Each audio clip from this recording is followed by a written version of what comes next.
Welcome to RPG Talk, the podcast with Juce and Sr2joker. This is our third podcast where we'll be talking about role-playing games and the RP aspect of the games. Since some people have dubbed us power gaming with Juce and Joker, we've decided that we will now try and get a little more serious and immersive for you guys. Damn straight. Let's kick it off by talking about the one-shot group and any games you've played in or ran in the last week. Oh, geez. Ran in the last week. I did the Nerdarchy Mutants and Mastermind game, which was interesting. Yeah, I was supposed to be in that, and I didn't really realize it. I thought I was in the second game. People kept asking me if I was in that game, and I kept saying, I don't think so. And then 10 minutes before the game, Ted's like, are you coming? I was like, no. Wow, that would have been a really large game if, like, you and Robert Ogre showed up. See, that's what I thought, because there were a lot of people that kept saying they were in it, so I figured by the process of how many people were in the first one that I would have been in the second one. You know what I mean? It just didn't make sense that all of those people were in that game, and me too, but apparently I was supposed to be in that game. Yeah, I was supposed to be in that one guy's game tonight. What's his name? Cody? Oh, Cody, yeah. Yeah, you were invited too.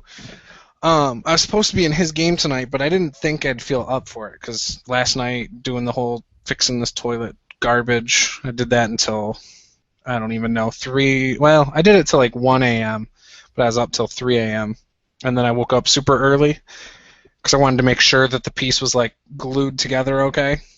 And yeah, so, and then every time we have to go to the bathroom right now, we have to go to the basement, which is freezing cold. Well, up until today. But anyways, so all night, if we had to go to the bathroom, we had to go all the way to the basement, which our house is a 2-story house.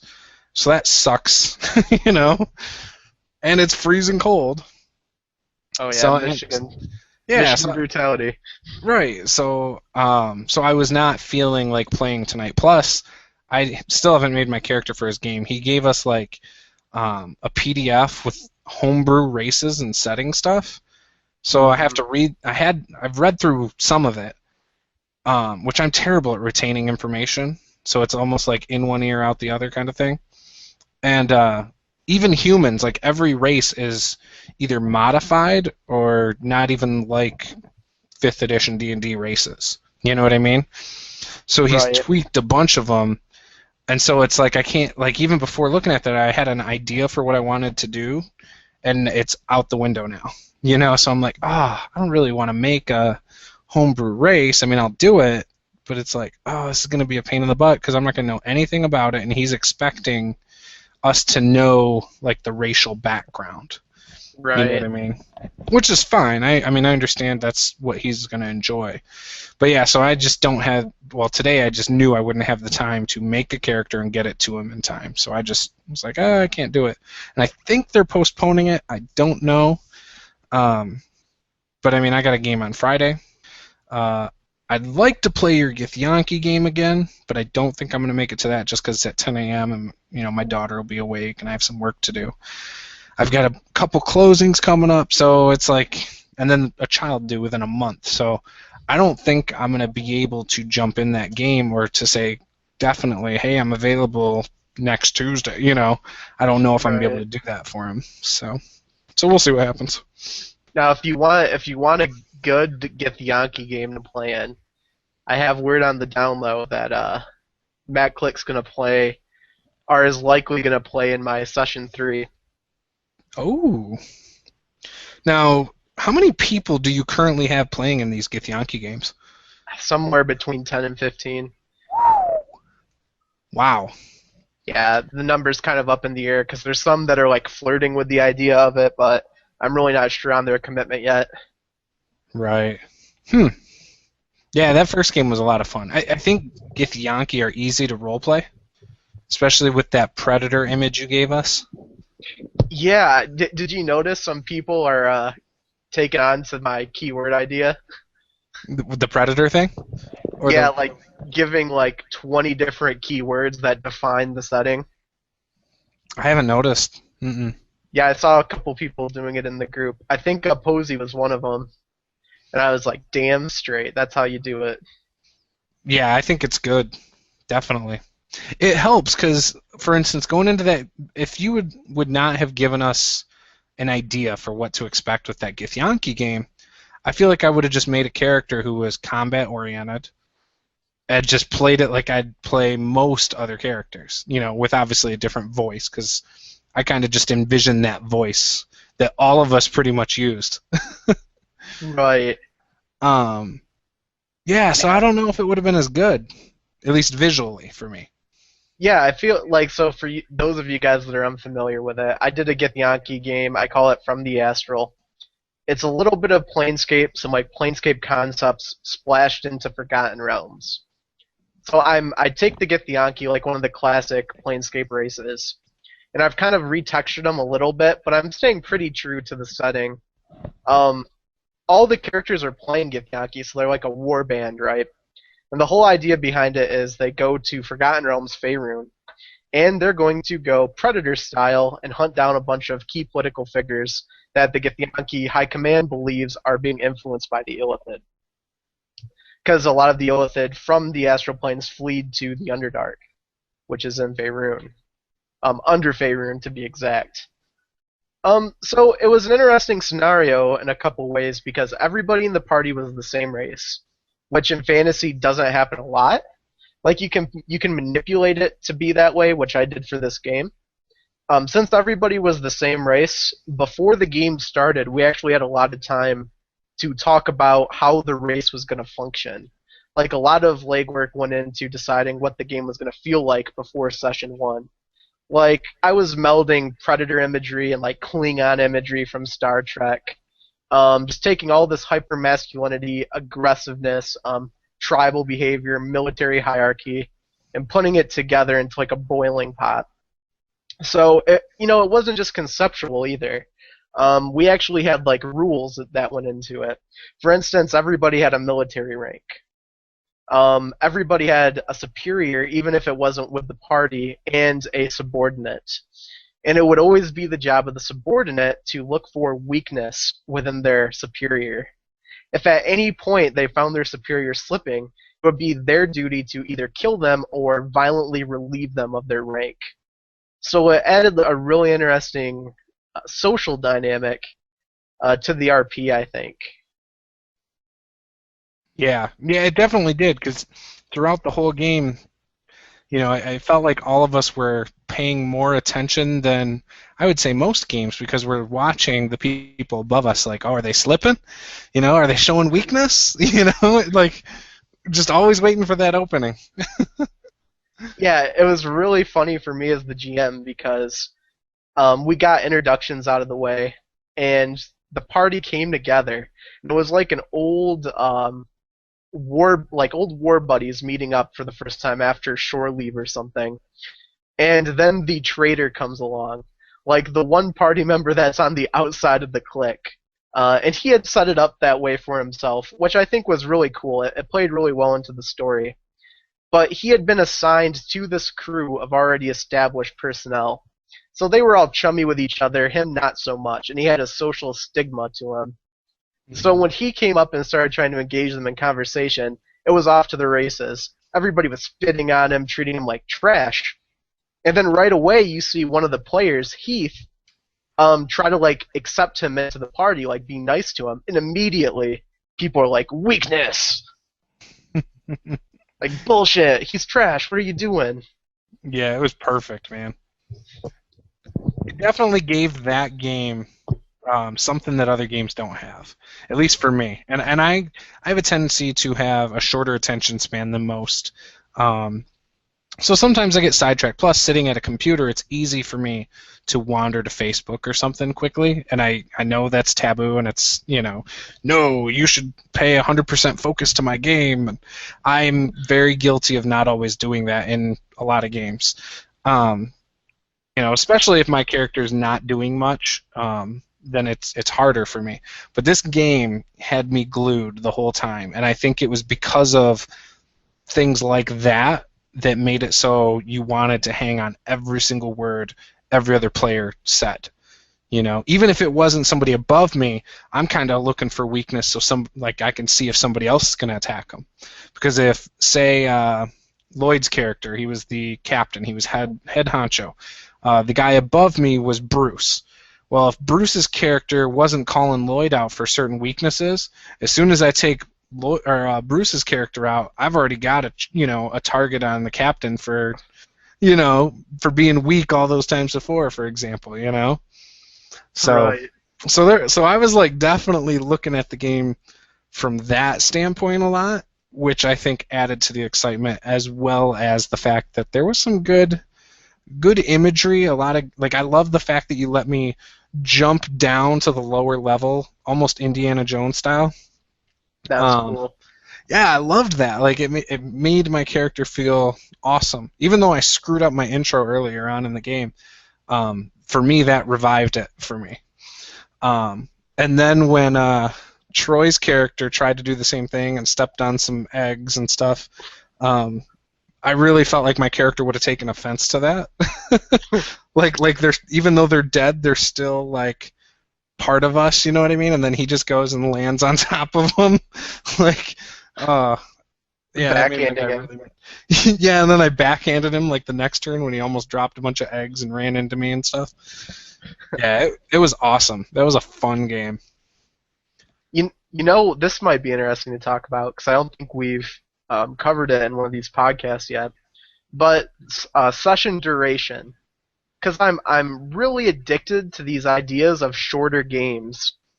Like 2 hours, that game was just over, like a hair length over 2 hours long. And it felt like where I ended it and how quick the game was, that I was able to maintain action. Like the game didn't have a lull that a lot of those games suffer from. Right. And it might be like one of the strengths of online gaming, because it's less feasible, I think, in real life, like flesh sphere gaming. Because if you're going to like have people over to your house and they're going to be driving to get there, you're going to it's going to be a time investment, and you're likely going to want to play a lengthier session because of all that goes into actually, setting aside a block of time. I completely agree. I actually, for the longest time, I felt like shorter sessions were better in anyways. And I think for me, it's because of my attention span. I'm somebody who I grasp onto almost like instant gratification almost all the time. I'm very impulsive. And so in games, it's kind of the same deal for me. Like for instance, if somebody's monologuing for 20 minutes in a game, I don't care how good it is, they'll lose me. You know what I mean? For instance, I'm watching the Rob Davis game right now, the second edition game with him, Gothnog, Main Man, and Meta Rockwell. And I think I just watched the second episode today, and there's parts where there's long, like Main Man will just take over and talk, and while he's very entertaining, it loses me because it's just so long on one person.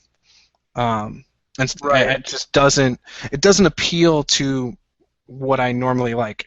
Whereas our Provokers campaign, it jumps around a little more. It's like, oh, it's this person's turn, and then this person's. Like, none of us hog the spotlight a lot, and I actually find myself being able to listen to those games a little better. Even DMJ's games a while back, the Crimson Tigers, I could listen to the first couple because it seemed like there wasn't long monologues or long points of time where it was just on one or two people. It like jumped around a little more. I used to associate it with combat, and I don't think it is. I think it's just a matter of pacing and switching up like the dynamics of it. It's kind of like anyone's speech. If someone speaks monologue, it's not interesting. But if there's influx and then they use like visual aids and all sorts of different tools, it's more entertaining. I think it's the same way for me when it's different people speaking, as long as it jumps around a little. I got you. Like that makes sense to me, because I think with Main Man, like the gaming question, Secrets of the Wheeldath, I think their style in that game is very like stream of consciousness. They get into their character mental space and they just kind of stay there. And because they just do like whatever comes to mind in that mental space, you'll get long periods of simulation where it's just a dude sitting in a chair, and Yeah. it's just a dude talking about like what he's feeling and seeing sitting at a bar, and it's good. It's really immersive, but from a cinematic standpoint for an audience, it starts to fail. Yep. Yeah, I completely agree. Because like I said, for me it all comes down to that short attention span. I'm like that with almost anything. I prefer shorter YouTube videos, for example, because the longer a YouTube video is with one person, the less exciting it is. Whereas you put guys like Nerdarchy out there for 30 minutes, and at least it's multiple perspectives in short amounts of time. Like it's a back and forth. Right. You know what? I think there's an interesting conversation there too. Like what role, or how do people that play RPGs actually imagine themselves? Are there people out there that don't see themselves as an audience at all? Like they're just sheerly role playing. There's no audience aspect to it.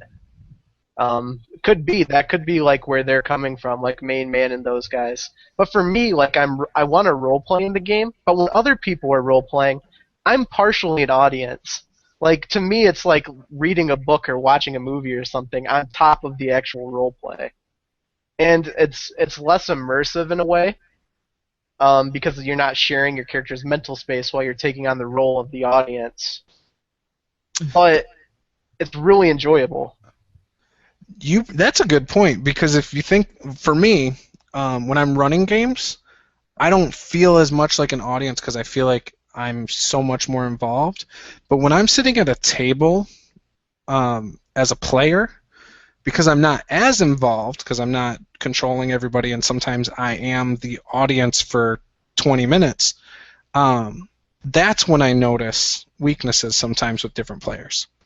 Or, this person's not RPing anything at my table, or, whatever. That's typically when I notice things a little more. It's when you start to see the movies bad. Right. But when I'm in the DM's chair, I feel like because so much is happening so fast, you're always doing something, it seems. For me, I'm not always able to take a step back and see what's going on. Like I do, but it's not as much so as if I'm a player. Yeah, because I think the GM has their role in the production of the game is higher than the players. It's not higher than the players together, but it's higher than any individual player. Right. Because they're doing much more as far as moving that actual camera. They call the setting. They describe everything around you for the most part. Depending on narrative agency, they'll let you add to it. It might even encroach up to the point where it's a 50-50. But the GM always has the responsibility. Right. At least in the eyes of most players, I think. I think it was you and I who had this talk, like, back probably in October sometime. But we were talking about how much players can add to a game, I think it was. And I can't remember the exact conversation, but it was something about player energy, I think. And, if you really think about it, everyone always puts the blame on a good game on a DM or GM or whatever you want to call it. But, I think the games I've had a blast in, it's a combination, but I think the responsibility mostly lies with the players. Like, say you have 2 or 3 good players or fun players. They don't even have to be good, because good is subjective, but just fun players, like people you enjoy playing with. That game is going to be better than if you have crap players that you don't enjoy and one good dungeon master. You know what I mean? Yeah, I think the players as the whole, like the group of players is the most important part, obviously. If they don't want to play ball, it doesn't matter what the GM does, it's going to suck. Yep. And that's not necessarily his fault. Well, at least it's not his fault in as far as the in-game stuff is concerned. It's probably still his fault to a degree that he wasn't able to come up with a better combination of players before the game started, or rally some kind of excitement for the actual game. because there is a certain amount of, I think, showmanship that goes into RPGs. Like, you got to get people riled up and wanting to play. Yeah. Yeah, that's interesting. Because that's something that I've definitely noticed for me has changed. I used to put a lot of stock into the game master. I used to think, oh, if you have a good game master, you're gonna have an awesome game, and I've learned that's far from the truth. Not true. Yeah, like they can make a game extremely awesome, but I think, like you just said, the majority of the responsibility is on the players for the fun aspect. If you have just, a table of people who talk in numbers and don't RP, and just are flat, no energy, it's going to be a lame, boring game. No matter how good your dungeon master is. It is. You can't have. Well, you can. I guess I'll take that back. You can have a situation where if the party's really good, the game can be good regardless of the GM. Mm-hmm. Like, that can happen. It's unlikely, but it happens. However, because if you think about it, if you're as players, say your DM is the worst, say he's flat, there's no excitement in his voice or anything, right? As players, you can still make combat exciting, playing off of each other. Even though your DM's speaking in numbers only, no description, you can still have good RP between players, where even if the DM, again, no real excitement, So I really think the players can make or break a game, no matter what dynamic you have. They definitely can. Yeah, it's like the way I envision it in my head is the most important person, singular person at the table is the GM. But that's not enough to make the game succeed or fail. Right. And the players are the most important actual grouping. Because the 4 players are, in a way, they're your audience. They're the point of the game. Yep. I know people say, like, GMs, you should play games for fun, and I actually disagree with that. I think the purpose of the GM is to provide a good experience for the players. That's where the buck stops for me. Interesting. I don't know if I agree with that. I don't think I do. Yeah. I actually am not concerned at all about if the GM has fun or not. Not when it's compared to the actual enjoyment of the players. See, I don't know if I think it's the GM's job to make sure the players have fun. I think it's everybody at the table's job to try and make it as fun as possible for everybody.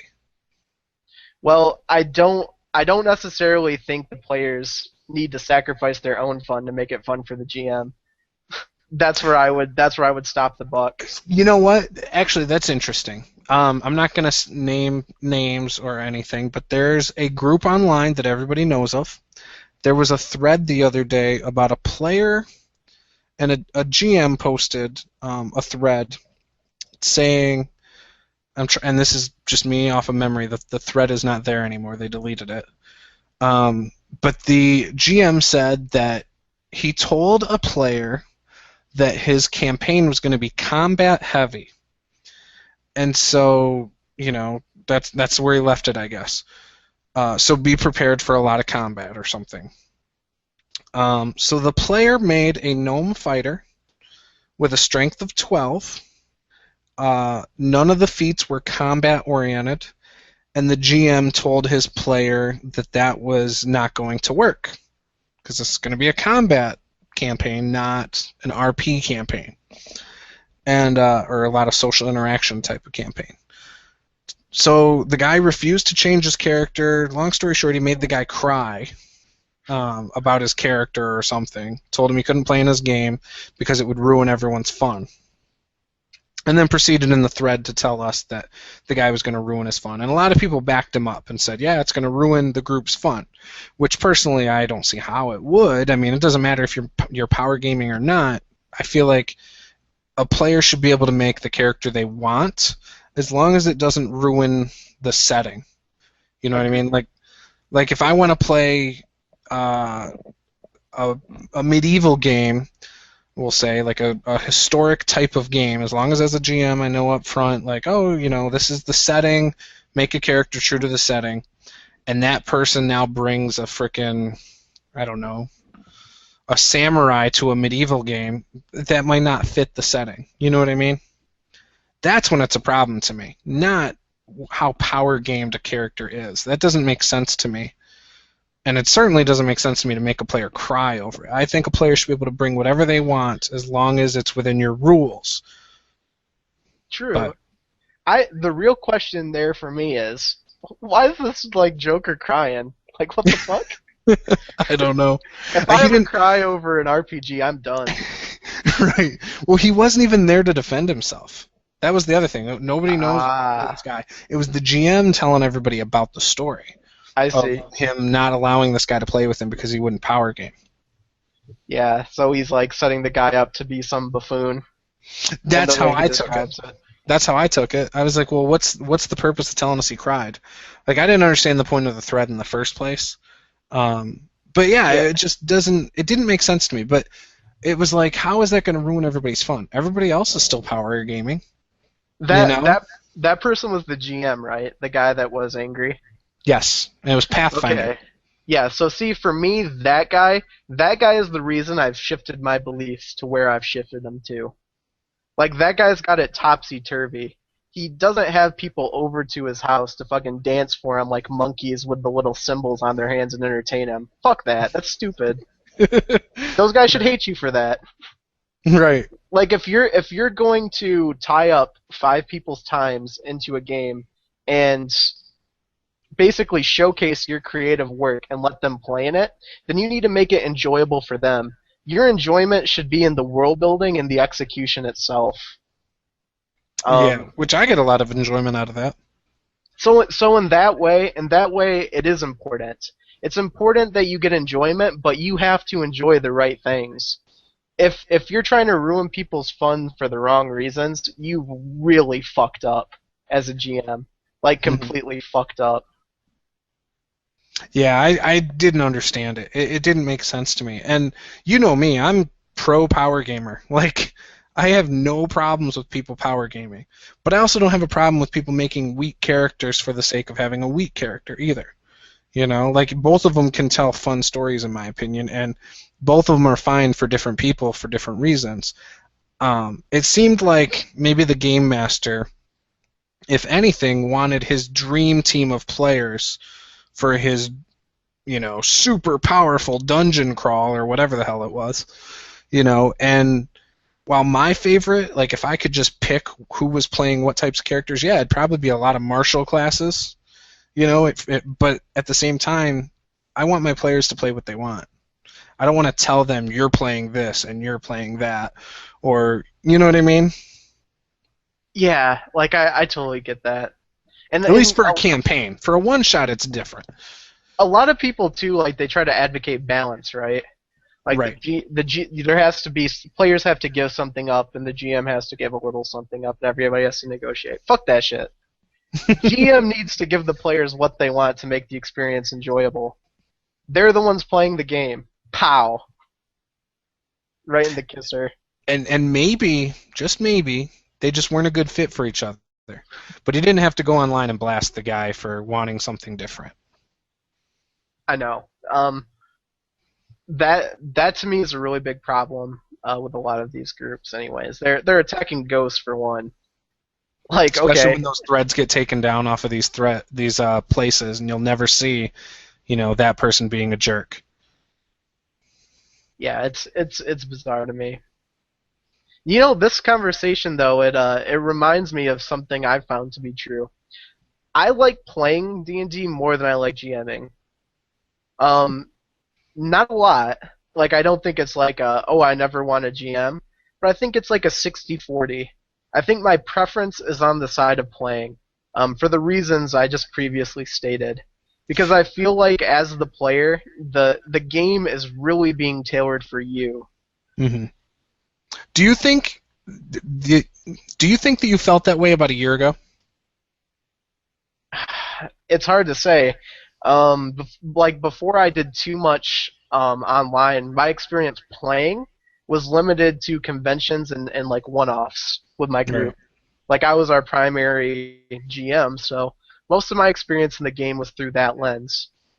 And like, believe me when I say, man, when I GM, I'm all about the player experience. Like, I don't have very lofty goals for myself.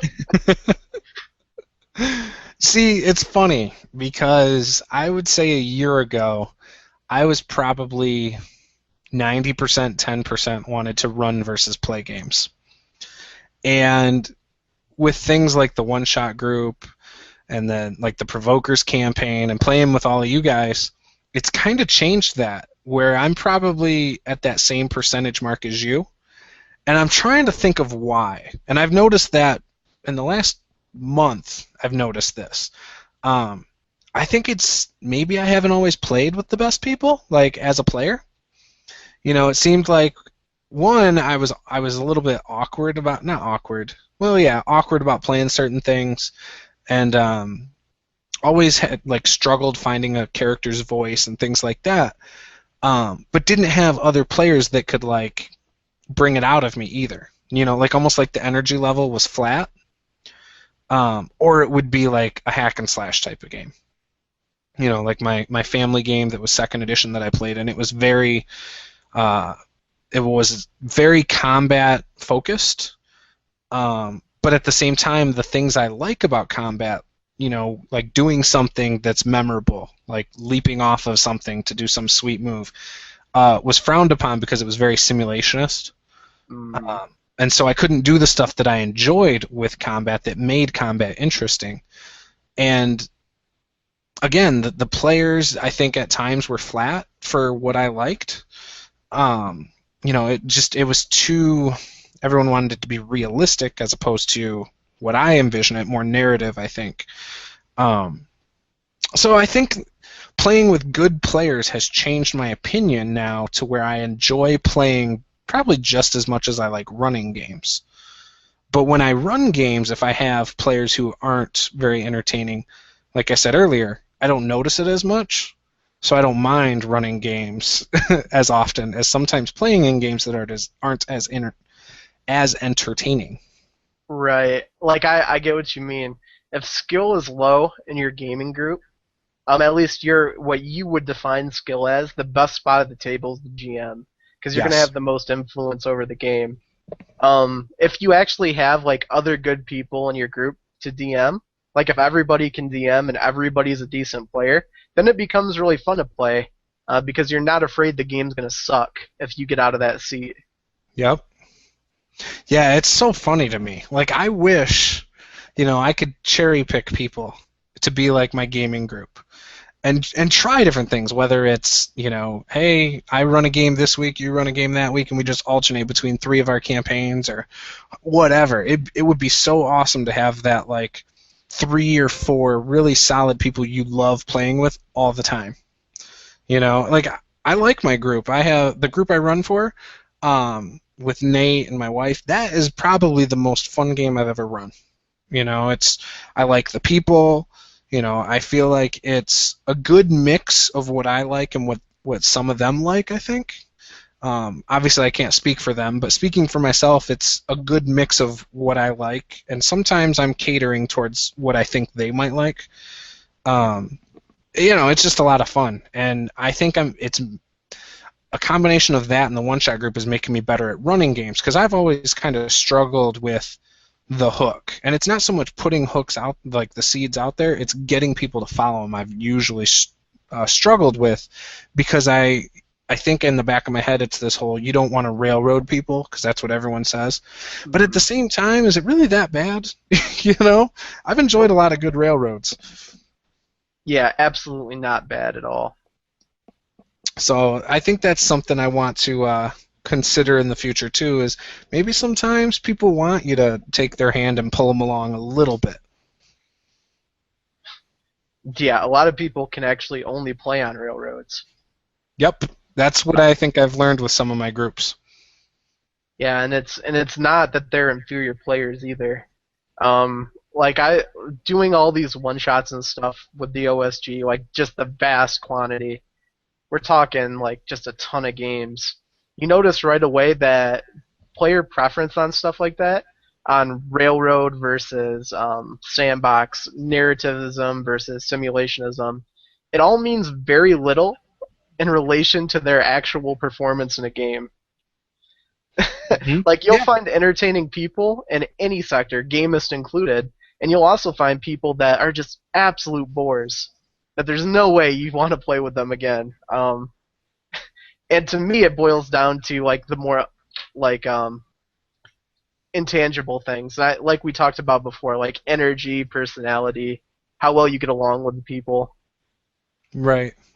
And then I think something that me and like after our very first game, I think with the Provokers, one of the things we talked about, because that was supposed to be a one shot. One of the things all of us talked about behind the scenes was how we loved that we all gave up the spotlight. Like, none of us were actually trying to take spotlight off of anybody else. We all kind of like would back off to let somebody else have a moment. We've encouraged other players to take moments at time. Like, it's really awesome because it's like, I think with the Provokers we have really good chemistry where it's like, okay, you can go ahead now and do your spiel, or and then Matt handles it really well too. Like in when we were split up for combat, where we split the party, he handled that like a pro. It didn't feel like the party was ever split, even though we weren't in the same spot.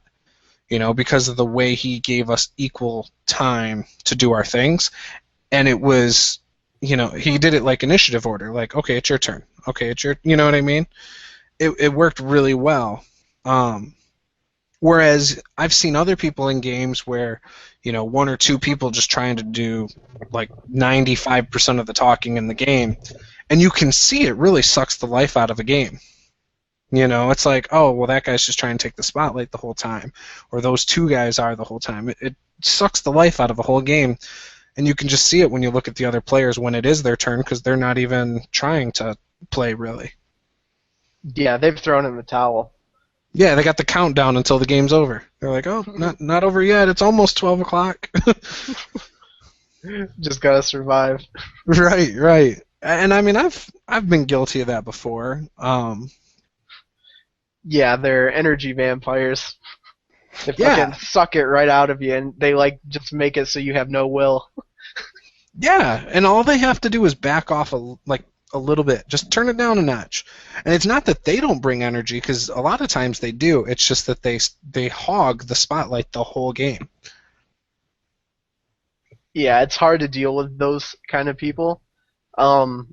You almost have to butt heads with them and try to turn them into the defeated husk.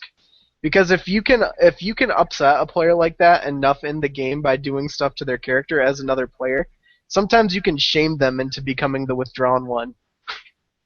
Oh, Now, yeah. I'm not Fudge some recommending dice rolls and you can take them out, too. yeah, I'm not recommending anybody sabotage their game, but I am just kind of turning my head side, a little bit to the side and saying the game's bad already. What do you have to lose? That's true. If you can feel it after an hour and a half going south, and you can't right the ship, it's pretty much time to either TPK or just something. Or, Yeah. like you just said, shame the one person somehow and get Yeah. it so they're not in the scene and let other people have their turn. Yeah, butt heads with them. That's cool. Like, you don't polite, this whole over nicey political correct thing. Fuck that. Like, if somebody is hogging the spotlight, it's okay to like shove yourself in there and be a little rude to try to get some of your own. Because if you don't do it, they're not going to let you have it. Now, can you do that as a player, you think? You can. I think you can only do as a player. I think if the GM does it, it causes problems. Right. It's almost like in character, you need to let your character do the speaking, almost like he's fed up with being, somebody's shadow.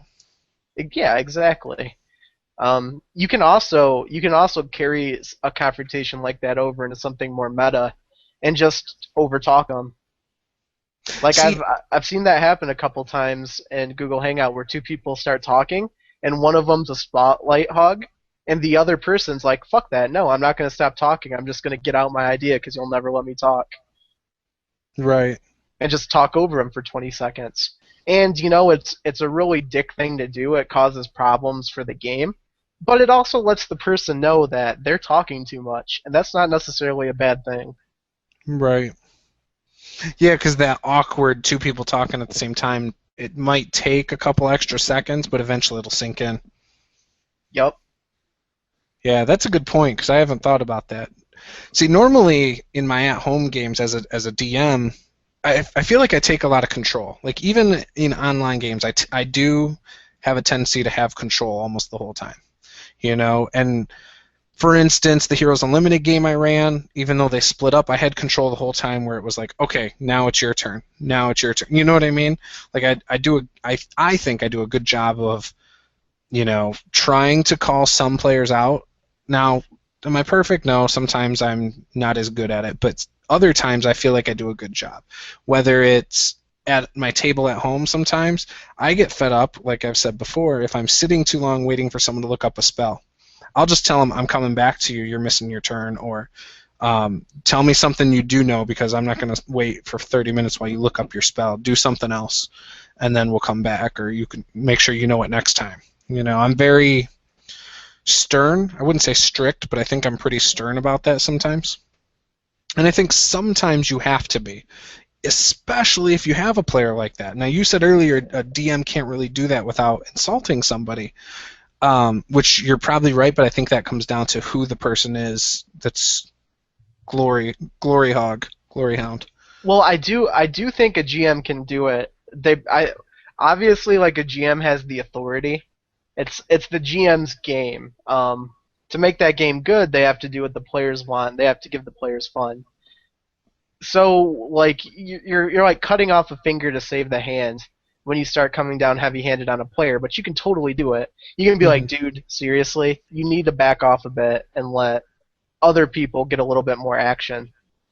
Yeah, and the nice thing about online is you could actually do it over Facebook. Like, you could send that person a private message, be like, "Hey, look, man, you've talked 98% of the time. Let's let somebody else talk now," or whatever.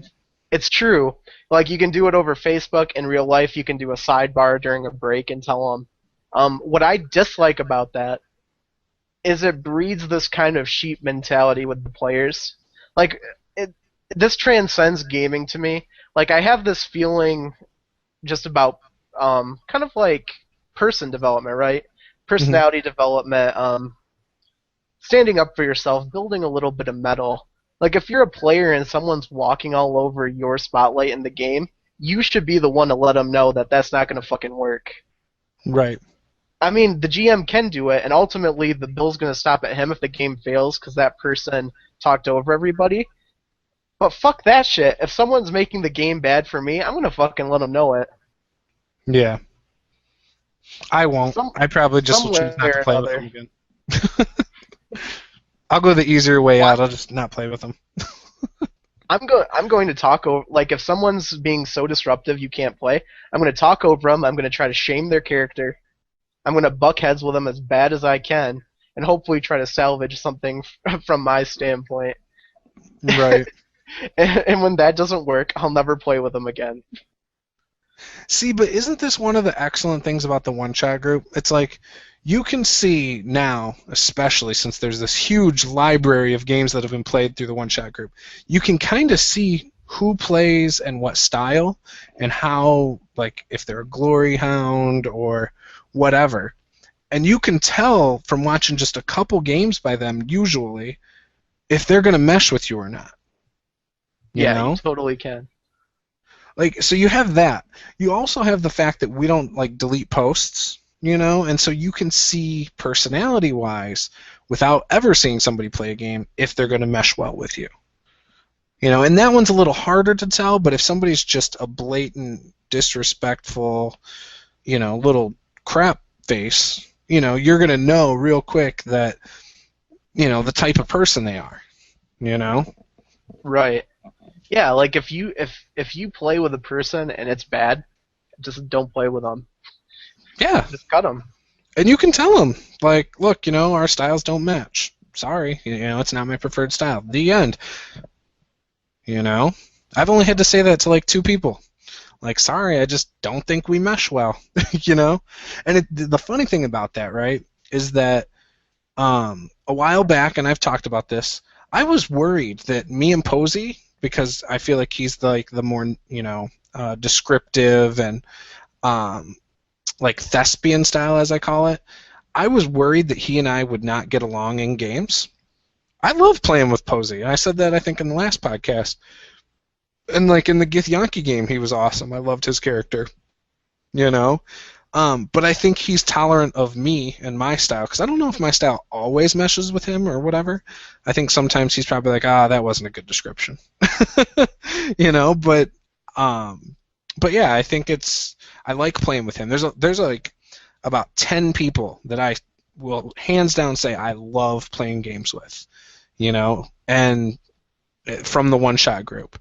And it's always a little bit, I don't know how to word it, not nervous, but when you go into a new game with people you've never seen play before or talked to, there's that, is this going to be a good game or not feeling?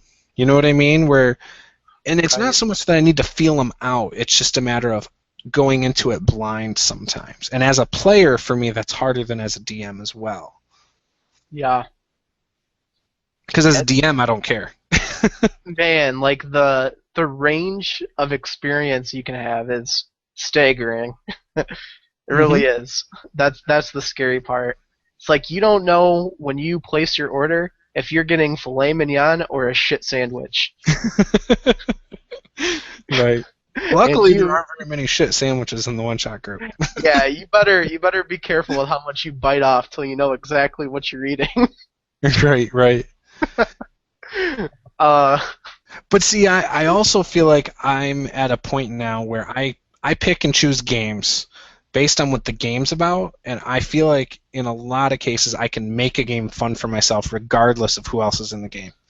I can flip a switch for myself and say, okay, I'm going to go for the whole power game thing and try out different things, or flip a switch. Okay, I'm just going to do something absolutely crazy and see if I can get away with the suicide dive, 2 swords through a guy 80 feet in the air or whatever. There's always something I can try and do to salvage a game for myself. And if I fail and he doesn't let me do it, well, my character probably just died from an 80-foot plunge. Yeah, that's a good way of looking at it. Focus on what you can control. As a player, make it the best game you can make it under the circumstance, and you'll still have some kind of fun. It might not be ideal, but, Right. and when you're a GM, do what you can as a GM. That's all you can really expect going into these games, is do the best you can do with what you got. Yeah. Yeah, I can safely say I know if you're in a game and I'm in a game, it will be fun, regardless of anybody else involved. Oh, Like yeah, guaranteed. if it's a shit show, I feel like I could just send you a message, hey man, let's spice this up. And it's like, okay, let's tag team it. Or whatever. Like, I feel like I can do that with some people if I'm really not having fun. Not that I've had to do it, because I haven't. But, I feel like I could do that and it would be awesome. Oh, yeah. Totally. Like, hey, I'm really bored, but let's do some combination moves. Like, I'm going to pick you up and throw you. Is that cool with you? Like, I don't know. That stuff would be awesome, even in a crappy game. Yeah. And it's so funny. It's so funny we're on this conversation of, like, crappy games. Because there's like political correctness around, right? That's like, there is no such thing as a bad game, it's just styles and blah blah blah. No, there are bad games. There are. If you play a lot of RPGs, you'll know there are bad games. Yep. See, my thing is, I know for me, my likelihood of a game being bad for me also has to do with the genre. So, for example, if I was playing in Chepe's Maid game, I'm 98% sure I'm not going to enjoy it, right? Call of Cthulhu is a game that is very cool, and I see the appeal to it. It's just not a game for me. Like that time when Ian ran it for us. I enjoyed the bit I was there. I don't know if I could have done that for another couple hours. It's just not my style. I like my RPGs more like action movies, And I think it goes back to what I said earlier about my attention span sometimes. I like a blend of things.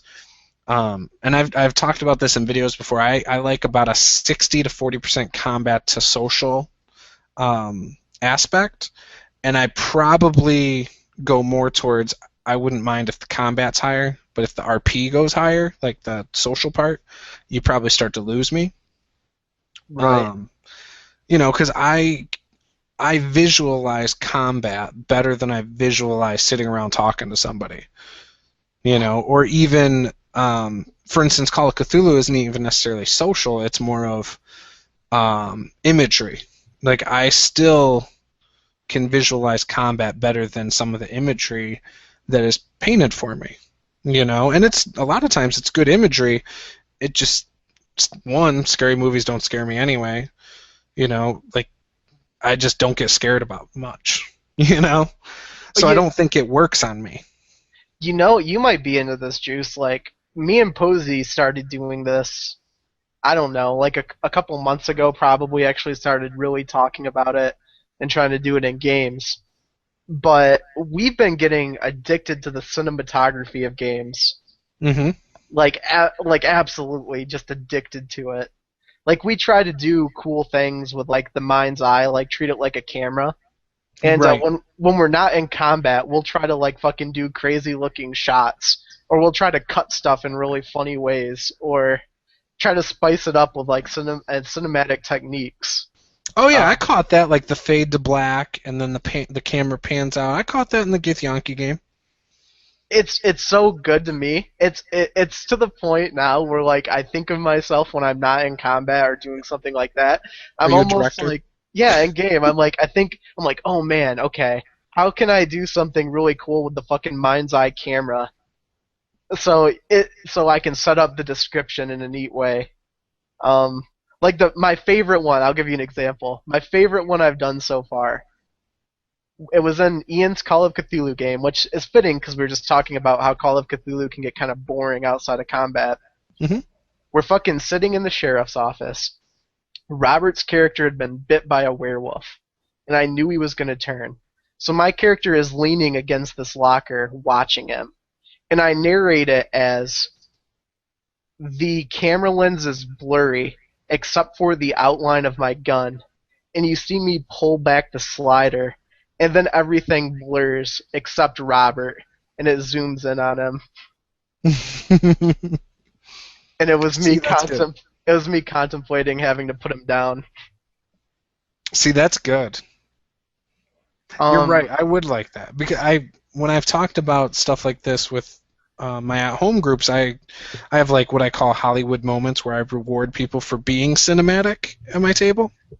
Whether it's extra like inspiration, or sometimes I'll give them extra experience points because I do XP at my table. I don't do milestones. And that's one of the things I want to encourage. It's not only people doing something crazy, it's having a good description. Well, a good description can be exactly what you just said. It's not even the description of what you're doing so much, it's how you paint the picture that makes it interesting.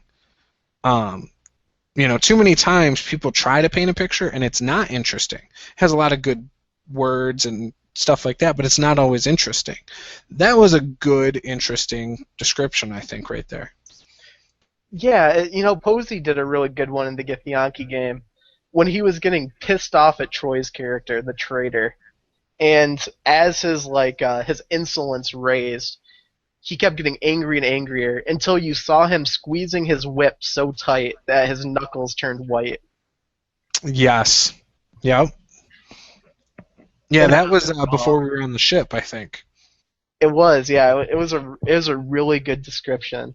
It's just like atmospheric stuff like that. Like, I was in a game with Juve. He did a Dead Rain game, so Palladium. Mm-hmm.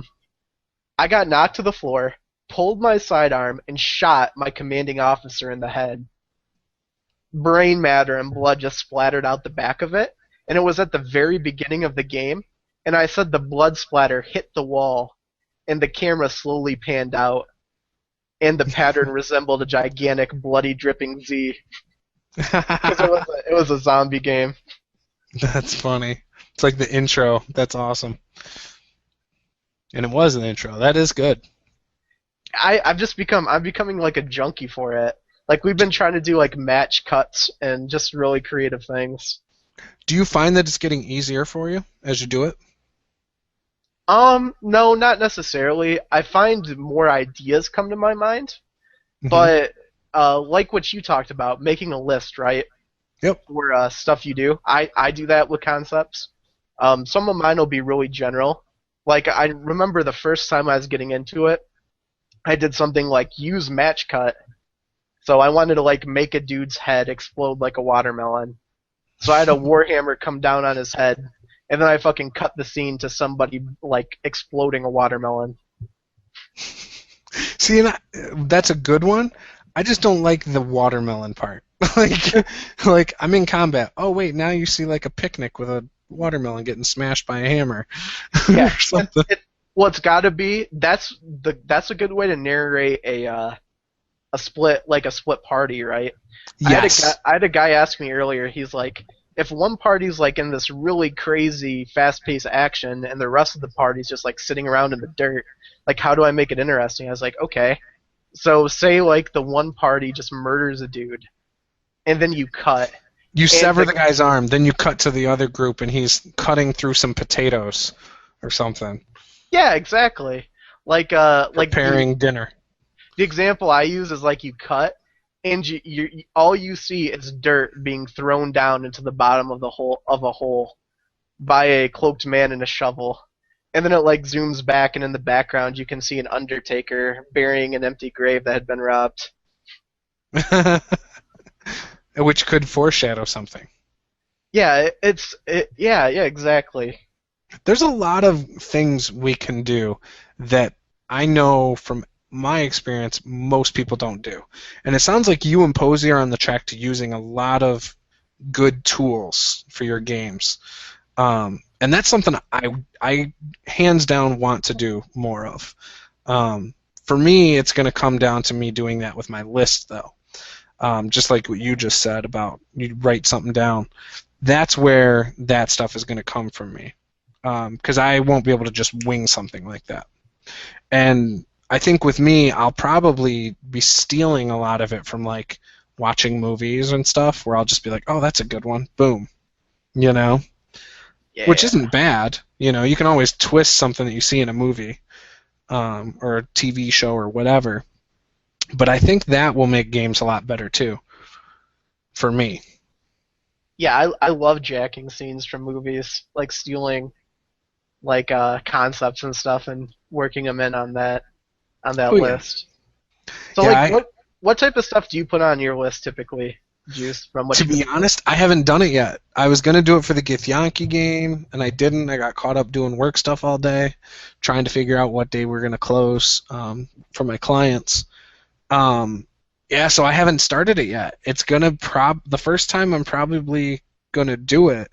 Well, I take that back, because I usually take notes in-game, but I've never prepped a list. And so, for instance, I was trying to do a list during the game for the Githyanki one, but I couldn't write quick enough, which is why I screwed up my intro scene, because I had like this huge idea that I was going to describe everything I was putting in my pack. Like I was going to lay it on a blanket, and with everything I was going to try, not everything, but the important things, I was going to try and flash to, how I got that item, or how I've used that item in the past, which is easy because we're level 7. You know what I mean? There should be all sorts of war stories by the time you're level 7. Yeah.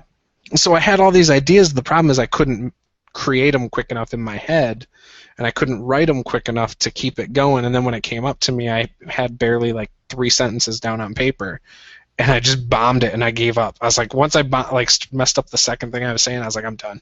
I was like, I'll try to fight another day. But I think it'll be stuff like that. Like, I'll probably from now on work on my intro and try to make it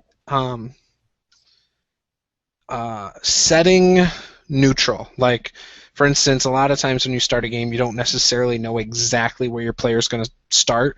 Like, you don't know if it's going to be in a tavern or a camp or whatever. And so I'll try probably to do something with that. where it could almost be put anywhere with minor tweaks. So I'll probably do an intro. I'll probably write a couple quotes, and I might try to write like one or two things about maybe a weapon I know I'm going to use a lot, or a spell I know I'm going to use. Like one or two combat type things that I may or may not use. And that's, I think, all I'll need to write, and I think that'll make a 2 or 3 hour session of a game a lot better. Yeah, I think that's really good. What do you how much do you normally write when you try and do it? Well, I've talked about this a little bit before. I don't know if I've done it in the podcast, but like I call my role playing with an agenda. I usually have like a high concept I try to do in a game. So for instance, I was supposed to play in a 13th Warrior game, but our 13th Age or whatever it's called with Nathali, but I wasn't able to make it. For that game, what I had written down was my character, everything my character does with his sword, the sword is narrated like a wolf, like an animal. That was just my high concept. So that high concept kind of informed everything else I wanted to do. So like the whole idea behind it was I wouldn't slash people with my sword. My sword would bite people. I wouldn't draw my sword from its sheath. I would unleash the dog from the kennel. My sword wouldn't sing, it would bark.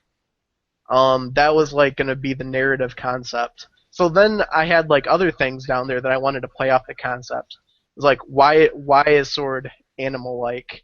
That was something I wanted to explore. I had on there, what is origin of sword? And a bunch of other stuff that kind of tied into the high concept. One thing I wanted to do on there that wasn't related to the high concept I had written down was play with light. That's one of my other favorite things with cinematography I'm becoming obsessed with, is doing things in-game with light. Whether that be reflections, like Phil's really big on doing reflections. We've actually been making fun of him for it because he's been doing so many. Yeah, well, that's what I always teased him about before with the horse. Because wasn't he like seeing a reflection in the horse's eyes or something back then or something? I don't know. Yeah, he was. So like my if I'm overdoing one, it's the use of light. Like we had this instance, we were in an elevator shaft, and I was holding on to this woman I was carrying on my shoulder that fell. And I just have to let her go because my hand can't take the pressure anymore. And there's zombies at the bottom of the elevator, right? Yep. So I drop her, and I'm like, okay, time to play with shadows. I have the lights flicker off, and I can't see her. And then I have them flicker on, and she's in a different position, falling even further down. And then I have them flicker, and then come on again, and she's even further down. And then it goes black one last time, and you hear the thud, and just hear the screaming as the zombies tear her to shred. So I did that, and then I actually was like, I was like, I liked using light like that. So in Ian's Call of Cthulhu game, we got to a mine shaft, and Robert was going to climb down this old rickety wooden ladder, and he had a torch in his hand, or like a lamp. So we started climbing down, and I was like, I go to the edge and I look over, and I was like, and I see this lamp like swaying on his hip. And as it goes to and fro, the shaft turns from being really bright with light to being really dark. And intermittently between the swinging lamp, I can't tell whether I'm seeing man or beast. Like it swings and it looks like Cleidius, and it swings again and it looks like the wolf, and it swings and once again it looks like Cleidius. So I'm becoming obsessed with light. I really love it. Right. Like what else do I put on there? Sometimes I'll put like combat type of maneuvers. Like for Rochester, I literally wrote on my piece of paper, drop sword with liver-warded hand. Rochester was awesome. Like I've told people about that character, and everyone seems to have loved it. In fact, that thread I mentioned a while back about the Power Gamer group or whatever that had the gnome, I actually think I brought up your character in response to that. because it was a good example of a game that really wouldn't have mattered if you power gamed or you had what you had. Inferior fighter who you portrayed as this an elderly old man, who could barely pick up a sword, It was just all flavor, and it was so good, but, some people just didn't want to hear it. Yeah. But most people seem to love it when I explain that story. They're like, that sounds awesome. And I was like, it was a lot of fun. It was very memorable. It was very, like I could picture everything. And it was, somewhat comedic, but I thought it was awesome. It was excellent. Best player in any of my games right there. Or best character, I think, I've ever had in one of my games. Yeah, that was I think that was my favorite character I've done in the one-shot group. Yeah, it was good, man. Yeah, what else, I wonder? Like, I've done lists for a long time, but, like, I just scribble shit down on paper. Sometimes it's really weird. Like, I remember in Mazes of Mandoon, I wrote on a piece of paper, narrate lunging with polearm. Because I had made a Battle Master, and I was looking through the actual maneuvers, and I was like, fuck. People use these fucking maneuvers, and they don't narrate using the maneuver. And that's the coolest part of being a Battle Master. Yeah. So I was like, when I do these maneuvers, I'm going to narrate the maneuver like crazy. Like, if I riposte, I'm going to blade bind their sword and wrap it until it sparks against my hilt. And then just wrap it around and snake the end to them, locking their blade and disarming them. See, like that's good. Yeah, stuff like that. I guess you really could just put anything. Right. Yeah, I think like as a battle master, you have a lot more tools in your arsenal. You can use any of your 3 maneuvers. You can do your regular attack. You can do your action surge, which obviously you have your attack and then your action surge, which could be a really cool combo. There's so many good descriptions that you can get with the boring old fighter, as some people say. And by the way, I was doing air quotes there. There's just so much you can do with it that I feel like there's no reason that any class, especially in D&D, should be considered boring. I hear people, like, when you go on a lot of these forums, like, oh, I can't believe you would play a fighter, that's boring, or I can't believe you would just play a wizard, that's, I hear people say stuff like that in these online communities quite a bit. Fuck, motherfuckers, like, I just want to ask them, at what point during the movie 300 was Leonidas boring? Go ahead and tell me. When he did the phalanx. Like, oh, fuck that. I don't stand shoulder to shoulder with my brothers. Right. It's like, oh yeah, that movie Troy with fucking Achilles, yeah. I remember them calling off the battle because the men were making fun of him because he was so boring. Like, really, this guy? A fucking clown. No one cares about his fight with this Goliath. That's fucking boring, dude. Where's that Weasley guy that's always saying incantations and fucking tossing chicken bones? Right. See, and this is the thing, too, that I think maybe that's the nice thing about our podcast, is you and I think, have a similar outlook on it, that you can RP combat. I don't know about you, but I've seen this a lot of places, too, that, oh, I like to RP, so I don't like a lot of combat. Or I like to RP, I like a weak character. I've seen that in so many different places, and I don't think the amount of combat to non-combat has anything to do with how much RP you do. Right. Yeah, I totally agree. So, I don't know. But yeah, those are those tools that, we were mentioning that I had brought up in the video and that you and Posey have been trying to help me with. Those are things that I definitely want to improve upon. And I like your idea about doing more cinematic type stuff because I think that's the stuff I enjoy, in a game. I like to be able to imagine I'm watching a movie. Dude, you already do it really good sometimes. Like in Teenage Mutant Ninja Turtles, you fucking immersed me. It was one of the only times I was immersed in that game, I think, like really immersed. Was it when I backhanded the chick? No, I'm just kidding. No, when you that was funny. Yeah, when you got up there and you were like, and you fucking popped the wheelie and stuff. I was like, I could just see that shit. I was like, oh man. Yeah, but you made that scene. You made that scene right there. You know, I know you're giving me some credit, but I actually think you deserve the credit for that scene. I think it was 50-50. Because I think we were riffing off of each other.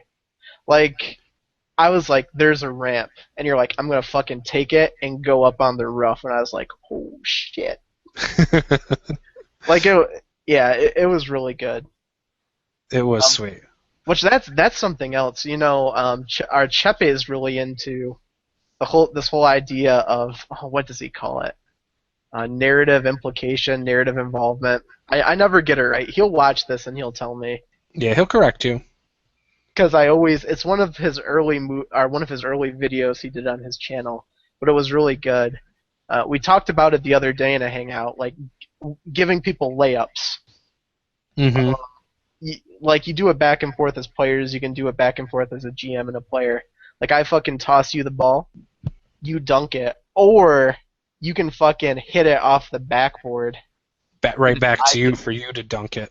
Yeah, or I can dunk it, and we can start doing like fucking crazy stuff. Just with Globetrotters.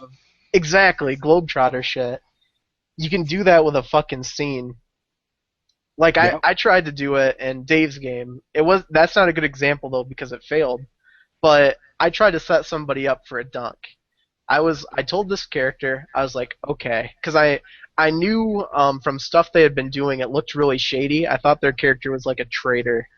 Mm-hmm. So I used my emotional control to bore into their brain and make them feel like they had become overcome by truthfulness. Like truth was welling out of them and they didn't think it was possible to hide anything or tell a lie. And then I asked them, you know, it looks like you're carrying a pretty heavy burden. Is there something you want to tell me? It's just me and you. And then they probably said, no, I'd rather not talk about it. Exactly, right? They fucking swatted the ball. And I was like, dude, what are you doing? I was like, I just fucking set it up for you to have like a badass scene. That scene wasn't about me at all. Like, I fucking tossed... I had the opportunity to, like, fucking jerk off and talk about my own character and be a dick. But I fucking threw you the ball, bro. I fucking laid it up so you could dunk it. Isn't that... It's funny, because I haven't even watched the game. I have no idea what you're talking about. I knew exactly what happened. It's very common, and I think the easy way out for players to make the character who's a lone wolf or very closed off... Or, you know what I mean? Like, where they don't talk about things in character. Like, they shut it down because as a player they don't want to or struggle to think about those things from an in-character perspective. You know what I mean? Mm. Like, everyone wants to be the badass, right? They want to be the lone wolf, Stone Cold Steve Austin, I'm going to whoop everyone's ass kind of character. You know? Or maybe not everyone, but you know the type of person I'm talking about. They're the dude at the bar that sits in the back with the hood pulled all the way over their eyes, fucking smoking a pipe like Strider. Right. Like they don't want nothing to do with the party. They don't want to be affected by you. They don't want you to fucking try to, like, get their backstory intertwined with yours. They're just a fucking island. Mm-hmm. They're the lone wolf. They're a badass. Yeah, you're right though. That is in a way it comes from a place of weakness, I think, because I'm guilty of playing it.